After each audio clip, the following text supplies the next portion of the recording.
आप लोग ना बहुत आलस करते हैं, मैं देखती हूँ। अभी भरद्वाज जी का प्रसंग आया, भरद्वाज जी ने मुख से नहीं बोला था कि सरकार बड़ी अच्छी लगी हमें कथा, मुख से नहीं बोला। मुख से तो यहाँ से बोलने से कोई मतलब नहीं, यहाँ से तो 25 झूठ बोलते हैं दिन भर में। 25 तो हमने कम कहा, 2 जीरो आगे लगा लीजिए, 2500 दिन भर में कम से कम 2500 झूठ बोलते हैं यहाँ से। पर ये झूठ नहीं बोलते, आंखें कभी झूठ, आंख हमेशा सच बोलती है। भरद्वाज जी की आंखों ने बोला। आंखों ने कैसे बोला? आंखों से प्रेम के आंसू बह रहे हैं, जिसने याज्ञवल्क्य जी को ये बता दिया कि प्रभु की, भगवान शंकर की यह कथा भरद्वाज जी को कितनी अच्छी लगी। आप सबकी भी आंखें बोलती हैं, यहाँ से हमें सबकी आंखें बराबर दिखाई देती हैं, हाथ पैर दिखे ना दिखे, आंखें जरूर दिखती हैं। आंखें बता देती है कि कौन ऐसे ऐसे घुमा के देख रहा है, कहाँ झूला लगा, कहाँ जलेबी लगी, कहाँ क्या लगा। आंखें घूमती रहती है ना, तो समझ में आता है। जिसकी आंखें इधर से उधर टहल रही है, मतलब उसका मन भी टहल रहा है। और जो एक टक मुझे देखता है, मैं भी एक टक उसको देखती रहती हूँ। मुझे समझ आता है कि जो इधर देख रहा है वो यही है, और जो इधर उधर देख रहा है, फलाने भाई साहब आज नहीं आए हैं क्या, वो मतलब फलाने भैया के घर ही पे उसका मन बैठा है, वो रह के भी कथा में नहीं है। तो भैया वक्त मिला है, इस वक्त को गंवाइए मत गंवाइए। कब क्या हो जाए किसी को कुछ पता है? पता है क्या? फिर नहीं बोल रहे, एक ही जन बोलते हैं। आप सबको क्या है, कुछ तो बताइए। बोलिए सियावर रामचंद्र की। आप कम हैं लेकिन आपकी आवाज अच्छी आई है, इतने भर गए, इनकी आवाज पता नहीं कब निकलेगी। आज तो कथा का तीसरा दिन है, मौका बहुत मुश्किल से मिलता है। और यदि हम सोचे हमारी चालाकी से सब हो जाएगा, यहाँ पे चालाकी से पार कर ले तो वहीं कर लेंगे, होने ही वाला नहीं है। कर क्या लोगे? कुछ नहीं होगा। एक सेठ जी थे ना, आज बढ़िया सुबह सुबह कंगी वंगी करके सेठ जी तैयार हुए, तब तक डोर बेल बजी, घंटी बजी। इस घटना को ध्यान से सुनिएगा, और ध्यान से सुन के इसके शब्दों को ना पकड़िएगा, सार को पकड़िएगा। शब्द पकड़ेंगे तो भ्रम में आ जाएंगे, सार पकड़ेंगे तो भ्रम से निकल जाएंगे। सेठ जी ने जब दरवाजा खोला, सामने एक भयंकर स्वरूप का काला काला सा कोई व्यक्ति दिखाई दिया। सेठ जी ने कहा, श्रद्धेय आप कौन? सामने से आवाज आई, मैं यमराज हूँ। अब सोचो, आप भोर ही भोर नहा धो के तैयार हुए, कंगी संगी करके फ्री हुए, तब तक कोई दरवाजा बजाए, और दरवाजा आप खोलो तो सामने वाला कहे हम यमराज हैं। क्या हालत होगी? अब तो ये भी नहीं कह सकते कि किसका मुंह देख के उठे थे, क्योंकि अपना ही मुंह देख के अभी अभी आए हैं। यमराज ने कहा यमराज हैं। सेठ जी ने कहा महाराज कैसे पधारे? यमराज ने कहा कि आज आपका नंबर है, आपको लेने आए हैं, स्वयं आए हैं। सेठ जी ने कहा भोर ही भोर में हमारा नंबर लग गया, हमने तो लाइन भी नहीं लगाई, पहला ही नंबर। ऐसे कैसे हो सकता है प्रभु? हम तो देखिए अच्छे खासे भले चंगे बेटे, हमारा नंबर कैसे आ सकता है? यमराज ने कहा ये देखो डायरी, पहला नाम लिखा है ना, आप ही हो, लेने आए हैं, सो चलो। सेठ जी थोड़ा यहाँ से तेज थे। सेठ जी ने कहा कि क्या करें, जाने की इच्छा नहीं है। जाने की इच्छा तो 80 साल में भी नहीं होती। सेठ जी ने कहा अरे महाराज इतनी दूर से आए हैं, तनिक जलपान वान करो आप, तब चलेंगे। अब जाना है तो चलना ही है, कोई दूसरा रास्ता ही नहीं है। पर ठहर जाओ थोड़ा, आप भी जलपान करो, हम भी अबई तैयार है। जाना ही है तो थोड़ा आराम से चाय नाश्ता करिए, चलेंगे। मैं फिर से कह रही हूँ, यदि शब्द पकड़ेंगे तो आपको भी यही लगेगा कि हमारे यहाँ भी यमराज आएंगे तो डोरबेल बजा के आएंगे। भूल जाइए, भूल जाइए। अभी तो ये भी नहीं पता कि हम डोर के अंदर रहेंगे कि डोर से बाहर रहेंगे।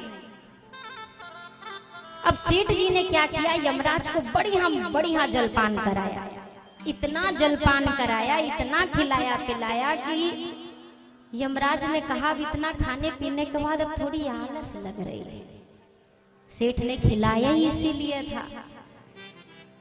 महाराज आलस लग रही है, अरे चलिए बढ़िया हमारा मास्टर बेडरूम खाली है, चलिए एसी पंखा कूलर सब इकट्ठे ही चला।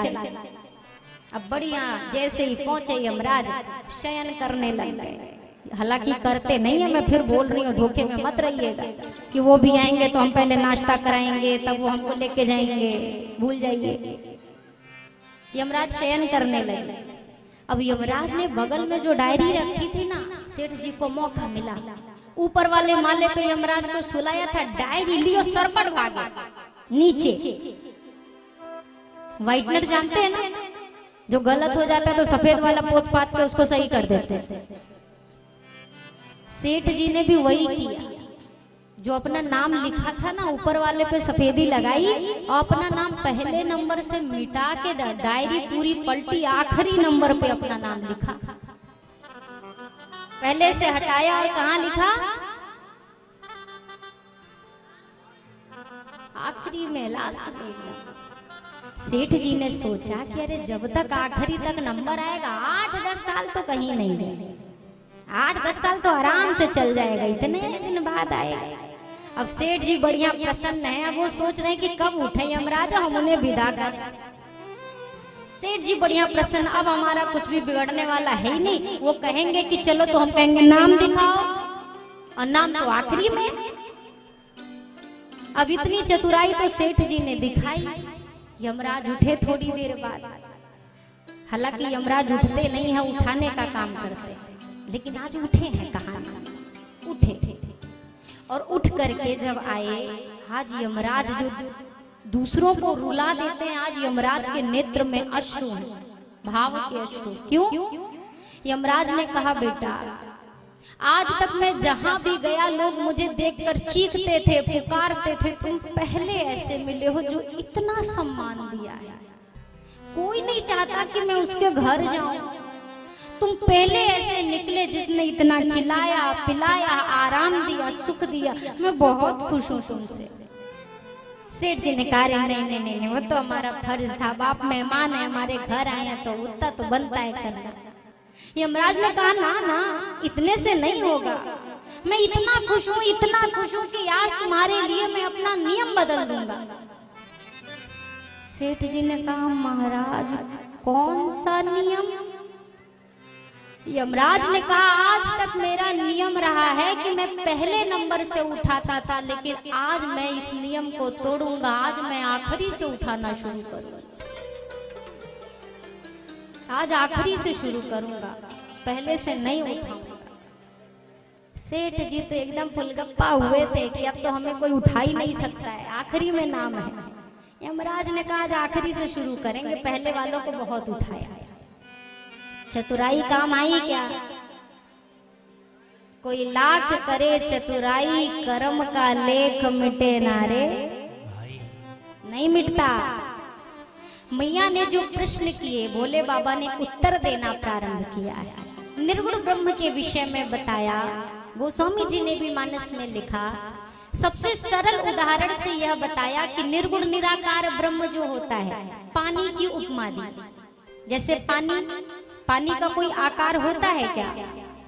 थोड़ा जोर जोर से बोला करिए।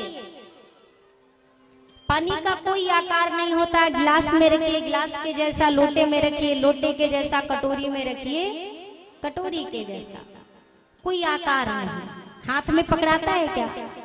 नहीं। लेकिन जब उसी पानी को आप एक पात्र में रख के फ्रीजर में रख देते हैं, जब वो बर्फ के रूप में जम जाता है, तो अब बताइए वो पानी एक रूप लेता है कि नहीं लेता?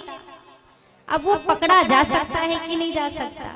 उसका एक रूप है, रंग है, एक नाम है।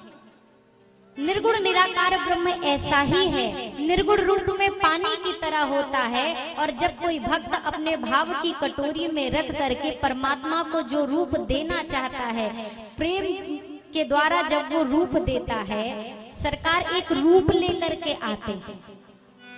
जैसे बर्फ बन जाती है, पानी को बर्फ बनाने के लिए उसमें कुछ मिलाना नहीं पड़ता, पानी ही बर्फ बनता है।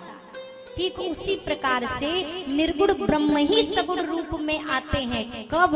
जब भगवान के प्रति भक्तों का प्रेम चरम सीमा पे पहुंचता है।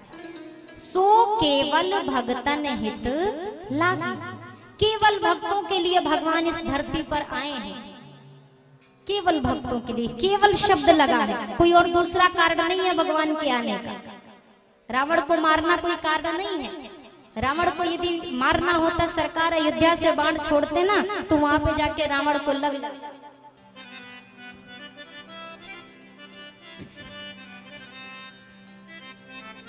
प्रभु ने लेकिन वन का मार्ग चुना। क्यों? क्योंकि इस वन में उनके अनेकों भक्त उनकी प्रतीक्षा कर